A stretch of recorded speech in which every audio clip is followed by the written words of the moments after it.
Welcome to KB classes. So today we will discuss in this lecture about income tax. So firstly, what is income tax? So tax is a part of an individual's earning which is required to be paid to the government in order to generate revenue. तो जो tax है वो क्या, वो individuals की earning का एक part होता है जो वो गवर्नमेंट को पे करता है, जिससे कि गवर्नमेंट रेवेन्यू अर्न करती है। तो it is a mandatory liability for every citizen of the country, और ये इंडियन सिटीजन जितने भी होते हैं सभी की ये लाइबिलिटी होती है कि उसे टैक्स पे करना पड़ता है।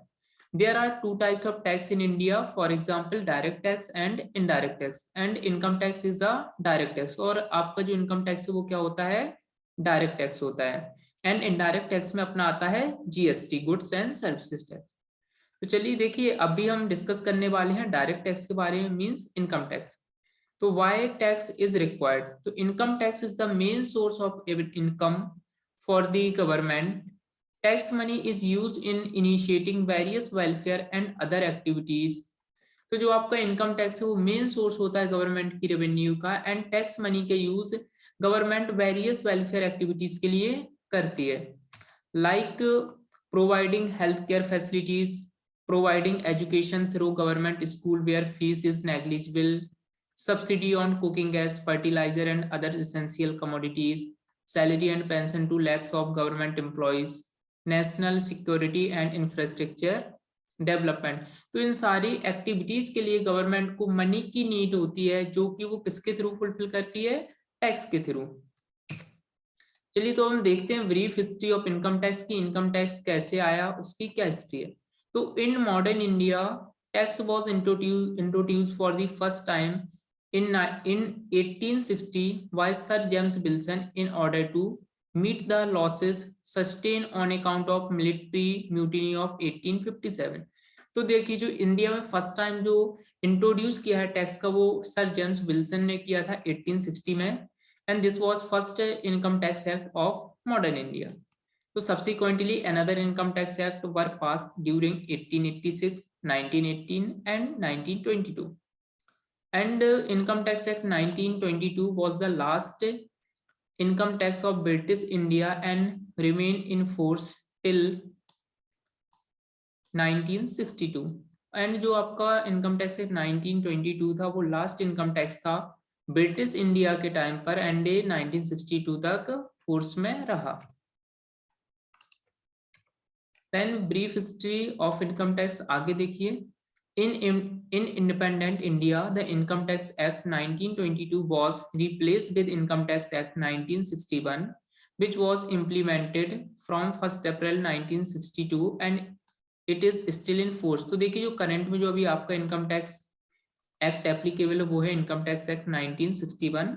Since 1962 several amendments of far reaching nature have been made in Income Tax Act by the Union Budget every year। तो देखिए जो यूनियन बजट निकलता है एवरी ईयर, तो भाई नेचर एंड रिक्वायरमेंट के हिसाब से एवरी ईयर कुछ ना कुछ इस एक्ट में चेंजेस किए जाते हैं। चलिए तो अब देखते हैं हम हेड्स ऑफ इनकम की, भाई एक जो पर्सन है, एक जो इंडिविजुअल है, वो किस किस सोर्स से इनकम को अर्न करता है। तो जो इनकम को अर्न करने के सोर्स है वो आपका फर्स्ट प्राइमरी सोर्स है इनकम फ्रॉम सैलरी। मीन्स जो भाई कोई भी पर्सन किसी कंपनी में वर्क करता है, किसी गवर्नमेंट ऑर्गेनाइजेशन में, प्राइवेट ऑर्गेनाइजेशन वर्क करता है, तो उसे जो सैलरी मिलती है वो उसकी इनकम का एक मोस्ट सिग्निफिकेंट सोर्सेस है। देन है income from house property. Suppose किसी के पास भी बिल्डिंग है, उसने रेंट पर उसे लगा रखा है, तो उससे जो इनकम अराइज हो रही है वो आपका इनकम फ्रॉम हाउस प्रॉपर्टी में कवर होता है। Then income from business of profession, कोई भी बिजनेस चल रहा है, भाई कोई प्रोफेशनल है जो प्रोफेशन कर रहा है अपना, डॉक्टर लॉयर वगैरह, तो उसका income from business of profession के अंडर आता है। Then income from capital gain, कोई भी भाई आपने लैंड एंड बिल्डिंग सोल्ड कर दी तो उससे जो इनकम रिसीव होती है वो कैपिटल गेन के अंडर आता है। Then income from other sources, means जो इनकम इन चारों हेड्स में नहीं आती है वो सारी की सारी income income from other source के अंडर कवर होती है, लाइक कोई लॉटरी जीत जाना, कोई हॉर्स रेस जीत जाना, ये सारा का सारा आपका जो एक्सीडेंटल इनकम होती है, अनसर्टेन इनकम, वो इनकम फ्रॉम अदर सोर्स के अंडर कवर होती है। चलिए तो इसके बाद अब हम देखते हैं एसएससी। एसएससी क्या होता है, ठीक। तो assessee means a person by whom any tax or any other sum of money is payable under this act. Means SSC वो पर्सन होता है जो टैक्स का पेमेंट करता है या फिर इस एक्ट के under means income tax act 1961 के अंदर कोई भी मनी का पेमेंट करता है तो उसे हम एसएससी बोलते हैं। In simple term the assessee means tax payer. अगर हम सिंपली बोले तो जो एसएससी है वो किसको बोला जाता है, जो टैक्स पे करता है मीन्स टैक्स पेयर को। देन अब हम बात करते हैं assessment year and previous year की। तो assessment year means the period starting from April 1 and ending on 31 March of the next year, and previous year means the financial year immediately before the assessment year। तो देखिए assessment year आपका 1 अप्रैल से start होता है and next year की 31 मार्च को over हो जाता है, एंड उसके जो जस्ट इमीडिएट पहले जो ईयर होता है वो आपका प्रीवियस ईयर होता है। लाइक आपका जैसे प्रीवियस ईयर 1920 है तो इसका असेसमेंट ईयर 2021 होगा। आपका सपोज प्रीवियस ईयर 2021 है तो इसका असेसमेंट ईयर 2021 टू 22 होगा। एंड अभी अपना जो करंट में असेसमेंट ईयर चल रहा है वो है असेसमेंट ईयर 2021 टू 22। चलिए अब हम बात करते हैं इसके बाद रेजिडेंशियल स्टेटस की। तो इनकम टैक्स के पॉइंट ऑफ व्यू से एक रेजिडेंट को 3 कैटेगरीज में डिवाइड किया जाता है। तो there are 3 types of residential status of assessee as per income tax act 1961। First resident. तो resident means a citizen of India who resides in India for a period of 182 days or more in during previous year. His income earned anywhere in the world will be taxable in India. Means वो person जो previous year में India में कम से कम 182 days या फिर उससे ज्यादा रहा हो, तो फिर चाहे वो ऑल ओवर वर्ल्ड कहीं पर भी इनकम अर्न करता है उसे इंडिया में टैक्स देना पड़ेगा। देन आपका नेक्स्ट है नॉन रेजिडेंट। नॉन रेजिडेंट जिसको हम क्या बोलते हैं, एनआरआई। तो income earn in India only will be subject to income tax in India. तो जो एनआरआई होते हैं, नॉन रेजिडेंट ऑफ इंडिया होते हैं, तो अगर उनने कोई भी इनकम इंडिया में अर्न की हो तो सिर्फ वही इनकम उनकी इंडिया में टैक्सेबल होगी। अदरवाइज उनने इंडिया के आउटसाइड कहीं अर्न किया तो फिर वो इंडिया में टैक्सेबल नहीं होगी। नेक्स्ट देखिए resident but not residing in India.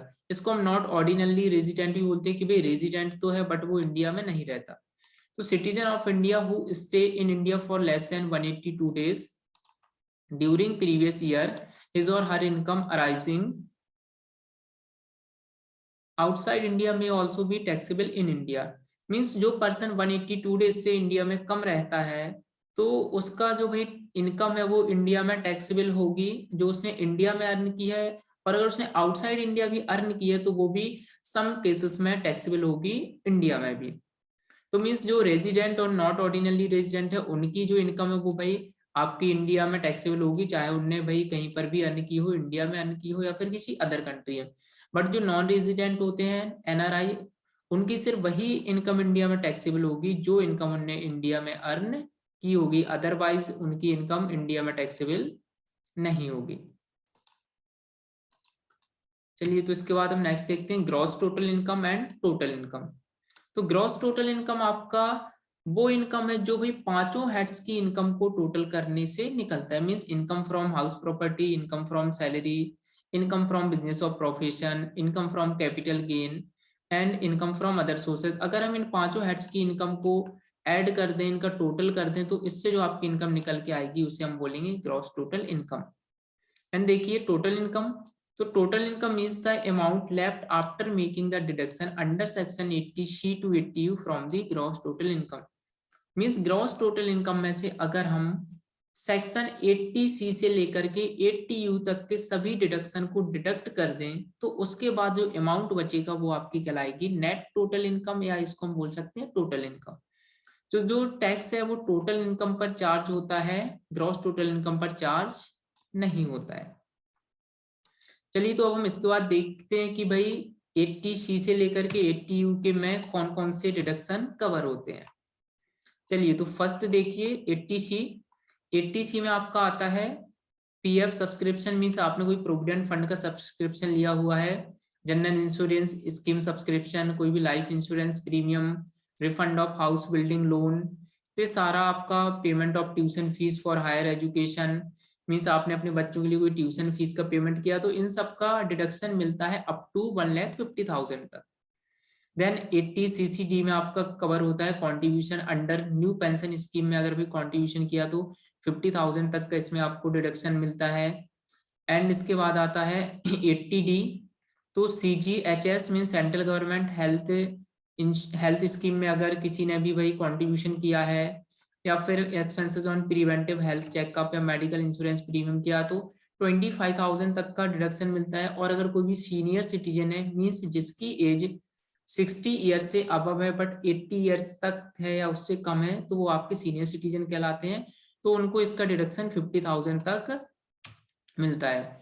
Next है सेक्शन 80DD, तो कोई भी maintenance and medical treatment of person with disability, अगर अप टू 80% डिसेबिलिटी है तो 75,000 का डिडक्शन मिलेगा। अगर डिसेबिलिटी 80% से अबव है तो 1,25,000 तक का डिडक्शन मिलेगा।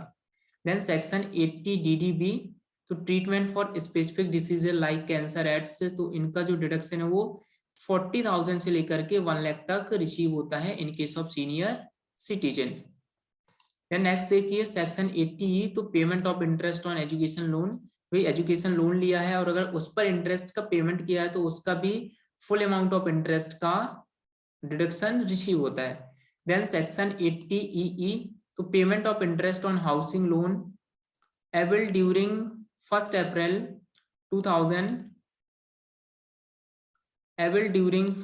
2016 टू 31 मार्च 2017, अगर loan amount up to 35 lakh है तो 50,000 रुपीज का इसमें भी डिडक्शन रिसीव होता है।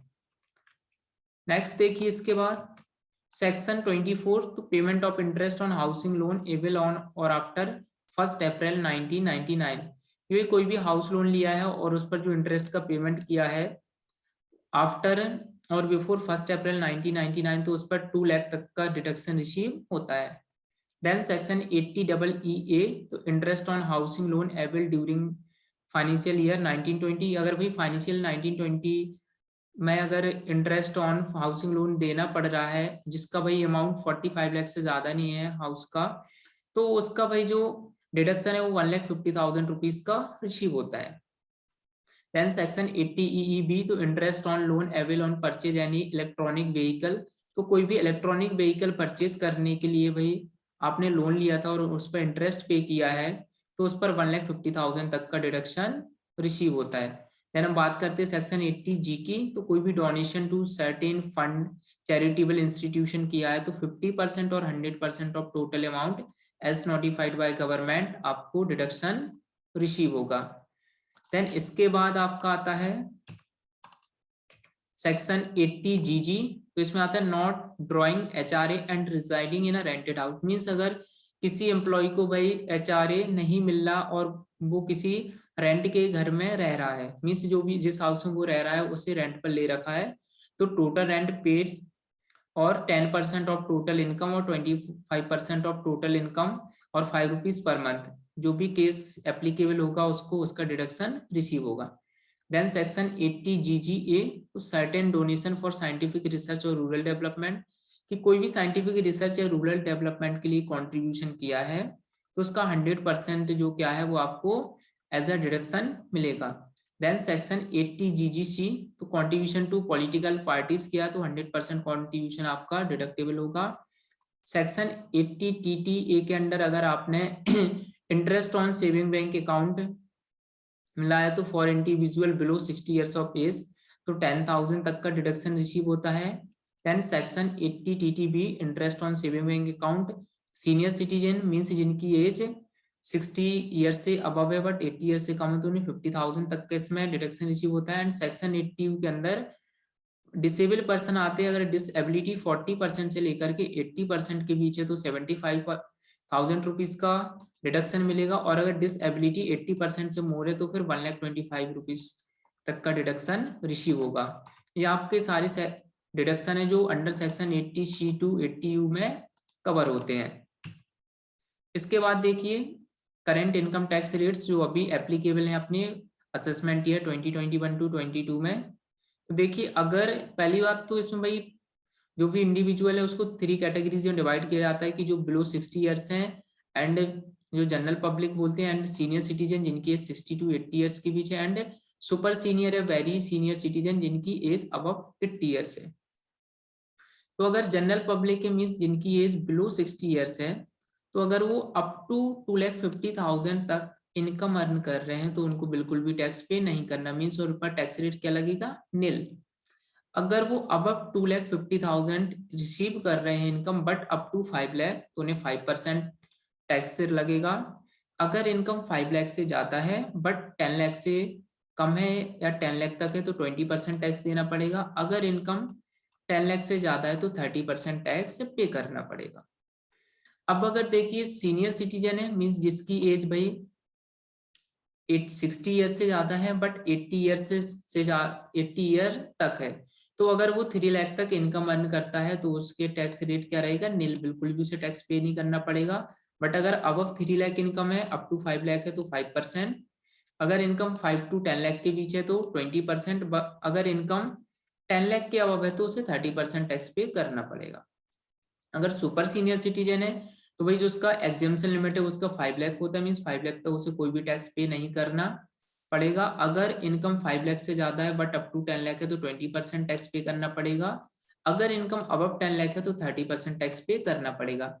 मीन्स जो टैक्स रेट है वो तीनों केसेस में सिमिलर होते हैं, बस जो एग्जेम्पशन लिमिट है वो तीनों की डिफरेंट होती है।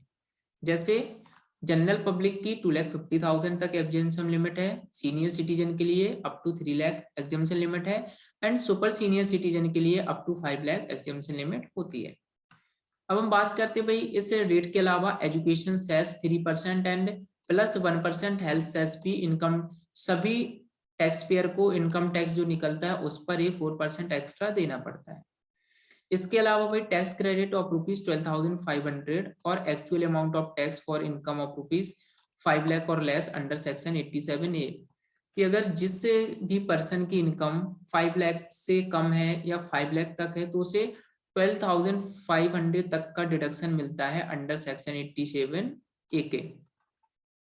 देन अगर कोई सैलरीड पर्सन या पेंशनर पर्सन है तो उससे स्टैंडर्ड डिडक्शन मिलता है 50,000 तक का, मीन्स उसकी सैलरी में से 50,000 लेस कर दिया जाएगा, फिर उसके बाद जो अमाउंट बचेगा वो टैक्सेबल होगा।